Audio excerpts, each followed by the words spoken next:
Toyda diyen mi? Klavok, ja. Çörüğü mü adında?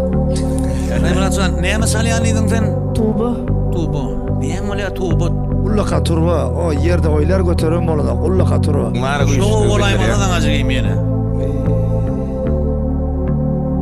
Devrasa parti, bir sözlerin aydağında ne mi diyen? Vay Muratcan, şunun edip binlik eli uğrunup teyadenin gelip aydık korsana var mı?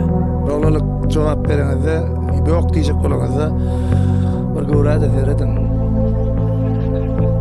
Ya milyon olacağım o maşının aptalını durma uçukamda yani.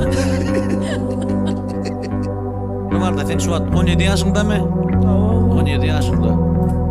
Ben o şun yanı çıktım var oğlum atlaşayım hadi sorayım dedim o.